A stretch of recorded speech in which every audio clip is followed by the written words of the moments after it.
ეს არის მოდელი, რომელიც იმსახურებს, რომ მასზე ბევრი და ვრცელი ინფორმაცია მოგაწოდოთ. ის, რომ ნებისმიერი მოტოს ტექნიკური მახასიათებლები ისედაც ხელმისაწვდომია თავისუფალ ინტერნეტში ერთია, მაგრამ მეორეა რეალურ პირობებში, რას გვაძლევს ეს სატრანსპორტო საშუალება და რა რესურსი აქვს. სწორედ ამაზე ვაპირებ დღეს საუბარს, რადგან ვფიქრობ, რომ დადგა ის დრო, როდესაც შესაძლებლობა მაქვს უკვე ობიექტურად შევაფასო ეს კონკრეტული მოდელი. იმიტომ რომ ჩვენ უკვე ერთად დავფარეთ ყურადღება 65,000 კილომეტრი და 5 წელია სულ ერთად ვართ. გზავთ არ ზაფხულ, მოვიარეთ საქართველოს და მის ფარგლებსაც კი გავცდით. თუ უშუალოდ მოტოსაღწევიდან გსურთ ვიდეოს ჩატვირთვა, პირდაპირ გეტყვით, რომ ქვემოთ იქნება დაყოფილი მონაკვეთები. და პირდაპირ შეგიძლიათ გადახვიდეთ აღწერაზე, მაგრამ თუ ძალიან არ გეჩქარებათ, მინდა მცირე შესავალი გავაკეთოთ. ამიტომ ნუ გადავხვევთ მოდით ამ ვიდეოს და თავშივე ერთი თხოვნითაც დავიწყებ, რომ თუ მოგწონთ როგორც ეს კონკრეტული ვიდეო, ასევე ჩემი არხი, გამომიწერეთ რა არხის განვითარებისათვის ძალიან მნიშვნელოვანია. უფრო მეტ ბაიკერსაც მივაწინოთ ხმა, რათა სწორი არჩევანი გააკეთო. დიდი ალბათობით ამ ვიდეოს მახვილთა უმეტესი ნაწილი R3-ის შეძენით დაინტერესებული პირები ხართ. ამიტომ შევეცდები ახლა გარკვევით მოვიტანო ამ მოტოს ინფორმაცია, რისთვისაც მოდით ესეთი შედარება გავაკეთოთ. მოგეხსენებათ, მსოფლიოში არა ერთი ავტომწარმოებელია, მაგრამ ყველას ყავს თავისი მყიდველი. როდესაც ადარებენ ერთმანეთს, Audi თუ Mercedes, ზოგი ამბობს Mercedes-ი, მაინც Mercedes-ია, ზოგს კიდევ Audi ურჩევნია. მინდა გითხრათ, რომ ერთი წყოლია და მეორეც. თან საკმაოდ დიდხანს და არის რაღაც, რაც Audi-ში მომწონდა და Mercedes არ ქონდა, ეს თუნდაც ელემენტარული Audi-ის ლეგენდარული კვადრო სისტემა. ვისაც თულში უტარებია Audi, კარგად მიხვდება, რასაც გულისხმობ და პირიქით. სოფლიოში Audi-ებიც იყიდება, Mercedes-ებიც და კიდევ 1000 სახეობის ავტომობილი იწარმოება. კიდევ ერთხელ ვიტყვი, იმიტომ მოვიყვანე ეს მაგალითი, რომ დაინტერესებულმა პირმა თუ ზუსტად იცის რა უნდა, სწორ არჩევანს გააკეთებს. ასე რომ მე ამ მოტოს შესახებ მოგიყვებით, ხოლო დასკვნები თქვენ თვითონ გამოიტანეთ. თქვენ თვითონ უნდა იცოდეთ სრული ინფორმაცია ამ ტრანსპორტზე და გადაწყვეტილებას თქვენ თვითონ უნდა მიიღოთ. გასათვალისწინებელია, სად ვართ, რა რეჟიმში უნდა გადავაადგილებოდეთ, რა ფინანსური შესაძლებლობები გვაქვს. უნდა გავითვალისწინოთ, როგორი მოტოციკლეტი გვინდა, ტრეკზე სასიარულო, მაღალკუბატურიანი, საერთოდ კურიერობას აპირებთ თუ რა განრიგი გაქვთ, რა რეჟიმი გაქვთ, რა ფინანსური შესაძლებლობები გაქვთ და ასე შემდეგ ყველა იმ ნიუანსის გათვალისწინებით. ასევე ძალიან მნიშვნელოვანია ყოველ შემთხვევაში ჩემთვის ვიზუალური ნაწილი. ვიზუალურად თუ მოტოციკლეტი არ მომეწონებოდა, რა თქმა უნდა, მისი სხვა უკვე მახასიათებლები ჩემთვის უინტერესო გახდებოდა. ამ მოტოს შეძენისას მე ვიმოქმედე ჩემი კონკრეტული რეალობიდან გამომდინარე და მინდა გითხრათ, რომ არათუ ვნანობ, პირიქით, კიდევ კარგი რომ ეს მოტო ვიყიდე. ვერც კი წარმომედგინა თუ ასეთი უღალატო იქნებოდა. იმის გათვალისწინებით, რომ მე ძალიან კმაყოფილი ვარ და არაერთხელ ვკითხავთ ჩემთვის ამ მოტოს შესახებ, რა სიმძლავრისაა, რა ღირს, გამომდგარია თუ არა და ასე შემდეგ. სათითაოდ რომ არ ვაქო და ვადიდო, გადავწყვიტე ერთი დიდი სრული ვიდეო განხილვის დადება, სადაც ყველაფერზე ერთიანად გავცემ პასუხს. ასევე ვითვალისწინებ იმას, რომ მე რომ შევიძინე, საქართველოში, პარკ გაყიდვაში არ იყო ისე ეს მოტოციკლი გავრცელებული და ქალაქში ხო საერთოდ არ ხვდებოდა R3, როდესაც მოძრაობდი, მაგრამ დღეს მინდა გითხრათ, რომ საკმაოდ მომრავლდა უკვე ეს მოდელები. შესამჩნევია ეს უკვე საგრძნობლად, შესაბამისად გაიზარდა მყიდულთა რაოდენობაც, რასაც თან ახლავს ბუნებრივია კითხვებიც.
Çabuk cera.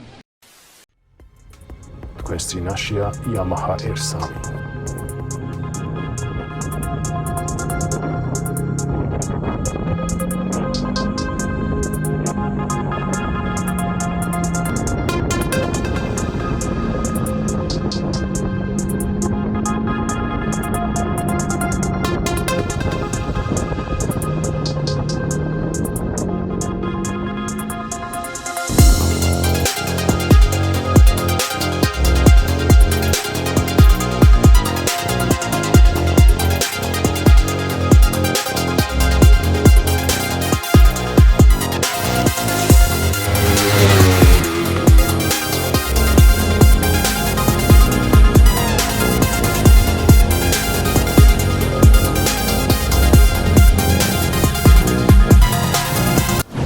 R3 იწარმოება 2015 წლიდან, რომლის ერთ-ერთი მიზანიც დაბა კლუბატურიანებს შორის კონკურენციის გაწევა იყო.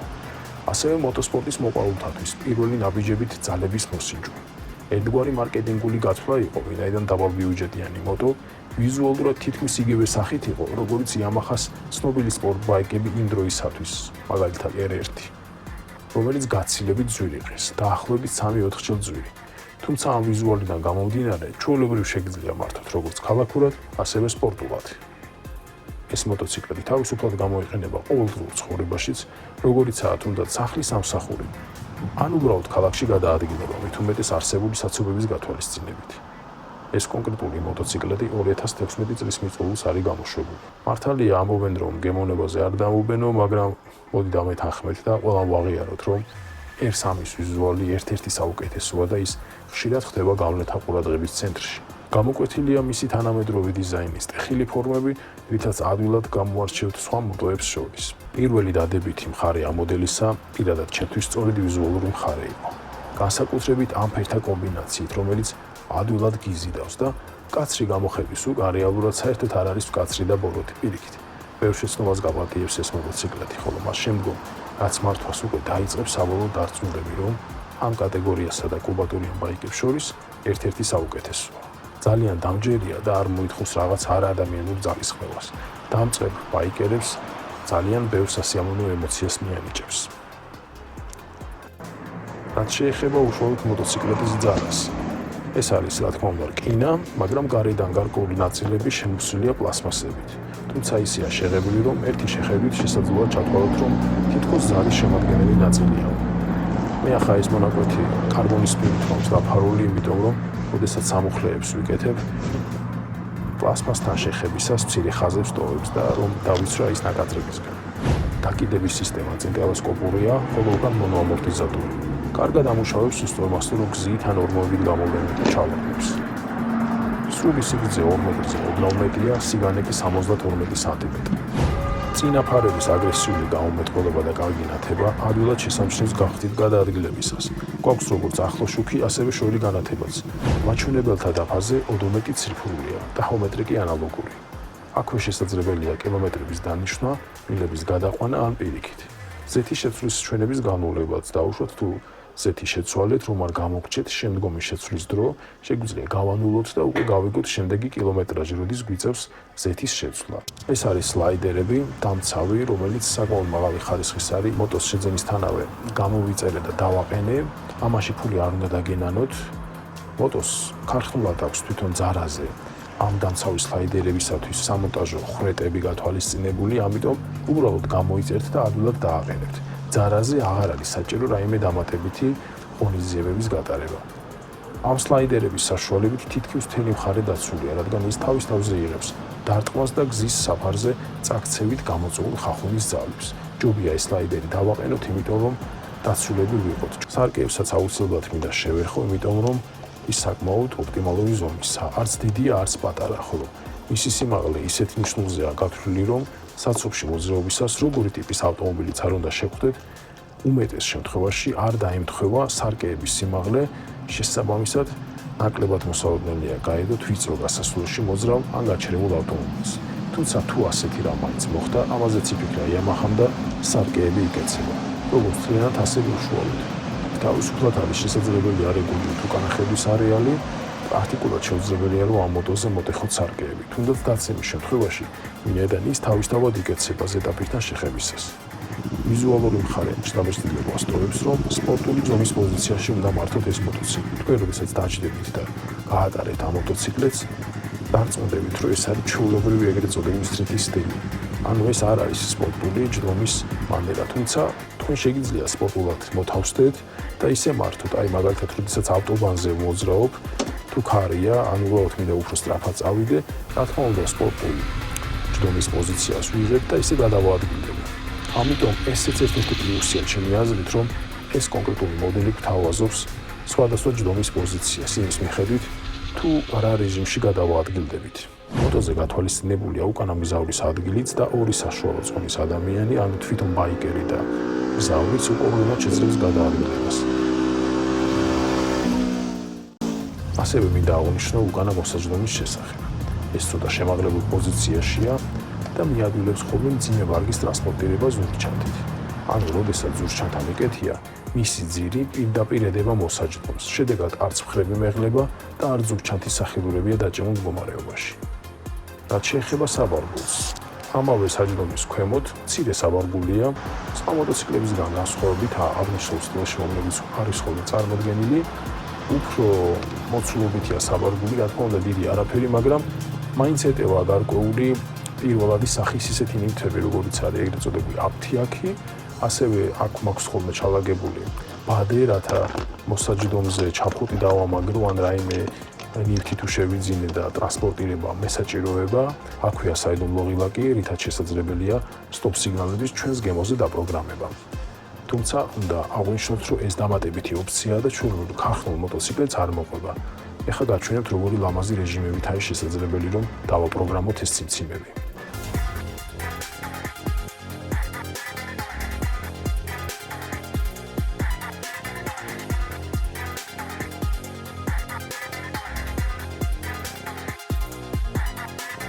ორი ცილინდრის ფონზე. ალბათ ამაზე უკეთესი ხმა ამ მოტოციკლებს ვერც ეკნებოდა, მაგრამ კიდევ ერთხელ დაგიზუსტებთ, რომ ეს არ არის ქართული მაკუჩი, აკრაპოვიჩია ორიგინალი, რომელიც ჩამოყვა მოტოციკლებს და ის გაცილებით უკეთეს ხმას აძლევს. ეხლა შევეცდები, რომ მაღალი ხარისხის აუდიო სიგნალით მოგაწოდოთ ხმა.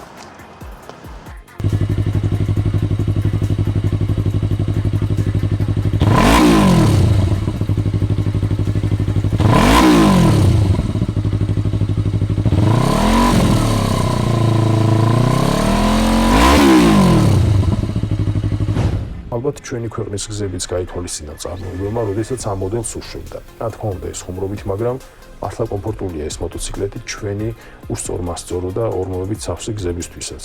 გუნდიან გზასაც კარგად უმკლავდება, უფრო მეტიც მე პირადად ტყეშიც გემიულია ამ მოტოციკლეტით. დამწყებისთვის ვფიქრობ იდეალური ვარიანტია მართვის ხრივ, რადგან ადვილად და მსუბუქად იმართება. ადვილად აპარკინგებ, სკუტერებით ძვრებით საცობებში არსებულ ნაკადში, შესაძლებელია სარკეების მოკეცვაც, ხოლო სიმაღლიდან გამომდინარე საშუალო ზომის რაიდერიც კი კომფორტულად იგრძნობს თავს. აი მაგალითად ჩემს შემთხვევაში სიმაღლე 175 სანტიმეტრია და გაჩერების შემთხვევაში თავისუფლად მაქვს შესაძლებლობა შევეხო მიწის ზედაპირს. გაუმჯობესებული აეროდინამიკური მახასიათებლებით კი შესაძლებლობა გვაქვს პარკის ამოვეფაროთ ქარიან თუ წვიმიან ამინდში. რითაც ნაკლებად დავსრულდებით. რაც შეეხება სისტემას, ის არის ინჟექტორული, ხოლო საერთო ჯამში 321 კუბური სანტიმეტრი. სიმძლავრე გახავთ 42 ცხენის ზალა, ხოლო გაგრილება გვაქვს წყლით. ამ ძრავის პირობებზე მოდელი არის როგორც სწრაფი, ასევე მეორე მხრივ ეკონომიური. 100 კილომეტრის განვითარება კი ოფიციალური მონაცემებით შეუძლია 6.5 წამში. მაქსიმალური სიჩქარე როგორც წარმოებელი აცხადებს 175 კმ/სთ-ია, თუმცა 200 კმ-მდეც განუვითარებიათ ზოგიერთ რაიდერებს. პირადად ჩემს შემთხვევაშიც 175 კმ/სთ იყო, მე იმის აუცილებლობაც არ მქონია და იმის ადგილიც, რომ 175 კმ/სთ-ს გადამეცილებინა, იმიტომ რომ უკვე როდესაც მაღალ სიჩქარებზე ადის, ძალიან ნელა იმატებს უკვე სიჩქარე. აუცილებელია აღვნიშნო ასევე ისიც, რომ გასულ წლებში ამავე კუბატურიან მოტოებს შორის გამართულ საერთაშორისო შეჯიბრებებზე არაერთხელ გაიმარჯვა R3 და გავიდა პირველ ადგილზე. ანუ ერთის მხრივ დაბალკუბატურიანი ქალაქში სამოძრაო ბაიკია, თუმცა მოტოსპორტშიც აქტიურად გამოყენებადი და წარმატებული. გადაცემათა კოლოფი 6 სიჩქარიანია და ადვილად ხდება სიჩქარეების გადადო. ნეიტრალურ მდგომარეობაში ყოფნის დროს კი შესაბამისი მაჩვენებელი წინთება, რათა მაინც დაზღვეულები ვიყოთ სიჩქარეების მართვის დროს, განსაკუთრებით თუ ახალი დამწყები ბაიკერი ვართ. მნიშვნელოვანი დეტალია, თუ პირველ სიჩქარეში დაგვრჩა მოტოციკლეტი, როდესაც გამოვთეთ, დაქოქვის დროს თუ ფეხი გაშლილი არის, მოტოციკლეტი მაინც არ დაიქოქება და ესეც დამატებითი დაზღვევა არის დამწყებისათვის, რომ დაქოქილი მოტოციკლეტი არ გამიქცეთ. 100 კილომეტრზე ნორმალური სიარულით დაახლოებით მოიხმარს 3.5 ლიტრი პრემიუმის ბენზინს. სპორტული სიარულით რასაკვირველია წვა ცოტა იზრდება. აუზში კატალოგით 14 ლიტრი წერია, მაქსიმუმ ცარიელზე რაც ჩამისხავს, ნუ ცარიელში გულისხმობ, როცა უკვე 0-ზე იყო საწვავი და მაჩვენებელიც წინციმებდა. თან ამ დროს გავლილი მქონდა 30 კილომეტრამდე, სადღაც მაქსიმუმ 11 ლიტრი ჩამისხავს. თუ ზედმეტი საწვავი ჩაიღვარა, სპეციალური მილიც აქვს ამ მოდელს, რომლითაც ეს ზედმეტი საწვავი ქვემოთ ჩამოიღვრება, რაც რა თქმა უნდა იცავს მოტოს და აუზის ზედაპირს. ექსპლუატაციის სტატისტიკას რაც შეეხება, ეს არის დროში შემოწმებული. კიდევ ერთხელ შეგახსენებთ, 65,000 კილომეტრი გვაქვს უკვე გავლილი და ჯერ არაფერი არ გაფუჭებულა. მხოლოდ ცუდად ნაწილებს ვცვლი. შეცვალა ხუნდები, საბურავები, პასხა რა თქმა უნდა, მაღალი ხარისხის საწვავს და სათანადო დროს ვცვლი ზეთს. ზეთის შეცვლის დროს ასევე მინდა აღვნიშნო, რომ ეს მოტოციკლი არ მოითხოვს აიმე დამატებითი პლასმასების მოხსნას, ადვილად მისადგომია ზეთის ფილტრი და ზეთის შეცვლის ვიდეოც კი მიდევს ჩემ არხზე და შეგიძლიათ თამაშიც დარწმუნდეთ. რაც შეეხება მუხრუჭებს, ბაიკის წონიდან გამომდინარე, კარგად უმკლავდება თავის საქმეს. მით უფრო, რომ ამ მოდელის შემთხვევაში მნიშვნელოვანია აღვნიშნოთ, რომ ზოგიერთი აღჭურვილია ABS-ით, თანაც წინა თვალზე. ორგუშიანი სისტემით, რაც საჭიროების შემთხვევაში აუცილებლად მოგცემთ კარგი დამუხრუჭების შესაძლებლობას.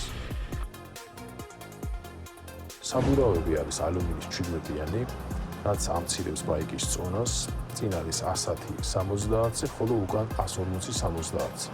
თუმცა ჩემ შემთხვევაში საბურავები ცოტა გავზარდე, რადგან ამის ის კონკრეტული ზონა, რომელიც კატალოგის მიხედვით არის დაფიქსირებული, არ იშოვებოდა, როცა მე დამჭირდა და თან ცოტა დიდი ზომის უფრო მოუხდა კიდეც.